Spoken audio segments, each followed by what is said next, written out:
नमस्कार प्रेक्षकांनो. ठरलं तर मग या मालिकेच्या आजच्या भागामध्ये काय घडलं हे आपण पाहूयात. चैतन्य सांगतो की मी आश्रमाचे सगळे डॉक्युमेंट रेडी केलेले आहेत. आणखी काय असेल तर ते सुद्धा आपण भेटल्यानंतर बोलून घेऊ. तेव्हा अर्जुन त्याला सांगतो की ते सगळं ठीक आहे, पण तुला हे माहिती आहे का की महिपत आता बाबा झालेला आहे आणि तो एक आश्रमसुद्धा चालवतो आहे. तेव्हा चैतन्यालासुद्धा हे ऐकून खूपच धक्का बसतो. म्हणजे महिपत आणि बाबा, हे मला नाही माहिती. अर्जुन म्हणतो या सगळ्याची माहिती काढ. त्याला फंडिंग कोण करतं आहे याचीसुद्धा सगळी माहिती काढ. चैतन्य हो असं म्हणतो आणि फोन ठेवतो. इकडे प्रिया नागराजला सांगते की ही मुलगी कालच आश्रमामध्ये आलेली आहे.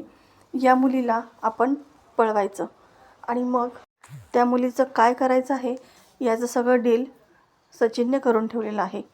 या सगळ्यातून फक्त एकच गोष्ट सिद्ध होईल. अर्जुन सायलीसमोर ती मुलगी त्यांच्या आईवडिलांच्या घरी जाईल. मात्र नंतर तिचं काय होईल हे कोणालाच कळणार नाही. मात्र या सगळ्याचा आरोप मात्र येईल सायलीवरती, कारण सायली आता आश्रम चालवते आहे ना.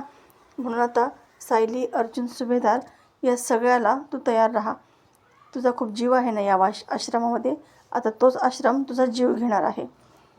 नागराज विचारतो, पण आपण त्या मुलीला पळवायचंही म्हणतेस आणि त्या मुलीचे आईवडीलसुद्धा तिला घेऊन जाणार असंही म्हणतेस, हे कसं शक्य आहे? तेव्हा प्रिया म्हणते, जेलमध्ये राहून राहून तुमचा मेंदू ना जरा सडायला लागला आहे का? सचिनने त्या मुलीच्या खोट्या आईवडिलांची सोय देखील करून ठेवलेली आहे. सचिन त्या माणसाला ट्रेनिंग देतोय. नागराज म्हणतो, आता कुठे मला तुझा प्लॅन थोडा थोडा डोक्यात शिरायला लागला आहे बघ. प्रिया सांगते, एकदा का त्या मुलीबद्दल सगळी माहिती आपल्याला श्वेताकडून कळाली ना की मग आपण त्या मुलीला गायब करायचं आणि तिला विकायचं. आणि या सगळ्याचा आरोप येईल सायली अर्जुन सुभेदारवरती. आता इकडे अर्जुन आणि सायली कागदपत्र पाहत असतात. त्यावेळेस अर्जुन सायलीशी बोलत असतो, मात्र सायलीचं काही लक्षच नसतं. ती दुसऱ्याच विचारामध्ये हरवलेली असते. अर्जुन तिला भानावरती आणतो आणि काय झालं असं विचारतो. तेव्हा सायली म्हणते की आपल्याकडे आश्रमामध्ये येणारी कितीतरी मुलं अशी आहेत की ज्यांना त्यांच्या आईवडिलांबद्दल काहीतरी आठवते, पण जेव्हा मी मधुभाऊंना सापडले होते तेव्हा मला काहीही आठवत नव्हतं. आणि मी या धक्क्यामध्ये असल्यामुळे मधुभाऊंनी कधी मला माझं गाठोडंही दाखवलं नाही. मी माझे लहानपणीचे फोटोसुद्धा कधी बघितले नाही. त्यामुळेच मला माझे आईवडील सापडण्यासाठी 25 वर्ष लागले. पण आता असं होणार नाही.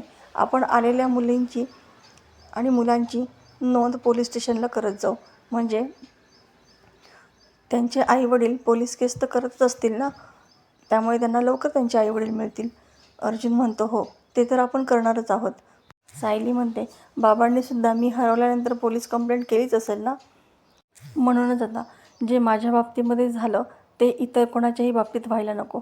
त्यांना त्यांचे आईवडील, त्यांचं घर लवकरात लवकर मिळायला हवं.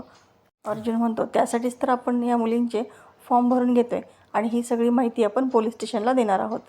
इकडे नागराज प्रियाला म्हणतो, म्हणजे आपण मुली पळवायच्या, त्यांच्यापासून पैसे कमवायचे आणि या सगळ्याचा आरोप येईल सायलीवरती.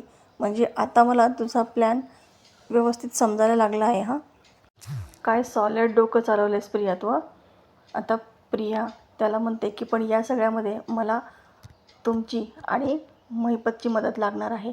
महिपतच्या ओळखीचा एखादा तरी पोलीस इन्स्पेक्टर असेलच ना की जो आपल्याला मदत करेल. म्हणजे त्या मुलांची खोटी FIR पोलीस स्टेशनमध्ये आधीच नोंदवलेली असेल. जे काम हा आपला माणूस करेल.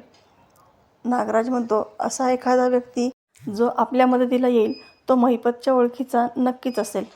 प्रिया म्हणते की मुलाचे पालक जेव्हा आश्रमात त्यांना घ्यायला येतील तेव्हा त्यांच्यासोबत पोलीस इन्स्पेक्टर आणि त्यांच्याकडे FIRची कॉपी असेल ना तर अर्जुन सायली लवकर विश्वास ठेवतील. इकडे कल्पना गोलूला अर्जुन आणि सायलीकडे सांभाळण्यासाठी आणून देते. दोघेही खूप छान त्याच्याशी गप्पा मारू लागतात, खेळू लागतात. अर्जुन तर सायलीला म्हणतो की मला तर मुलगीच पाहिजे आहे, ते सुद्धा तन्वीसारखी क्यूट. आणि त्याने तिच्यासाठी काय काय प्लॅनिंग केलेलं आहे हे सगळं तो तिला लॅपटॉपवरती दाखवतो. दोघेही खूप खुश असतात. इकडे श्वेता तिच्या कामाला लागलेली असते. सगळ्या मुलांना जेवायला वाढत असते. अगदी गोड गोड बोलून सगळ्यांना तिने आपलंसं केलेलं असतं. आणि हे सगळं पाहून कुसुमताई आणि मधुभाऊ यांनाही खूप छान वाटत असतं.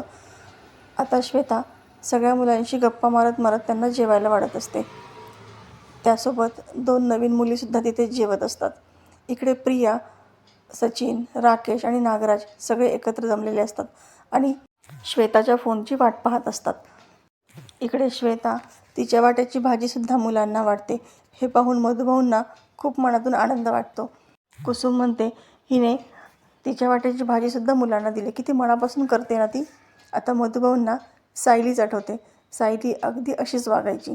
मधुभाऊ म्हणतात, श्वेता इथं आल्यापासून असं वाटते की आपली साऊच आपल्या आश्रमामध्ये परत आली आहे. पण आता खरा श्वेताचा खेळ सुरू होतो. ती नागराज त्यांना कॉल करते आणि त्या नवीन आलेल्या मुलींशी बोलू लागते. इकडे प्रियाने सांगून ठेवलेलं असतं की जसं त्या मुली माहिती देतील तसं सगळं डायरीमध्ये लिहून ठेव, म्हणजे आपल्याला पुढचं प्लॅनिंग करायला सोपं पडेल. त्याप्रमाणे राकेश सगळं लिहून घेत असतो. इकडे श्वेता त्या मुलीला प्रश्न विचारते की तू कुठे होतीस या अगोदर? तुझे आईवडील तुला आठवतात का? इतक्या वर्षानंतर जर तुझे आईवडील तुला भेटले, समोर आले, तर तू त्यांना ओळखू शकशील का? तेव्हा ती मुलगी म्हणते की मला नाही, काहीच आठवत नाही आहे. मी खूप लहान असताना एका मंदिरामध्ये सापडले होते. तिथल्या पुजाऱ्यांनी मला सांभाळलं आणि तिथून मग मी पनवेलला आले आणि पनवेलमध्ये दुसऱ्या पुजाऱ्यांकडे राहू लागले. मग त्यांनी सांगितलं की हे काका तुला आश्रमामध्ये घेऊन जातील आणि मग तेव्हा मी इथे आले. आता ती बोलत असतानाच मधुभाऊंना जोराचा ठसका लागतो आणि पाण्याचा तांब्या नेमकी श्वेताजवळ असतो. ती घाईघाईने मोबाईल लपवते आणि पुन्हा मुलांना प्रश्न विचारू लागते.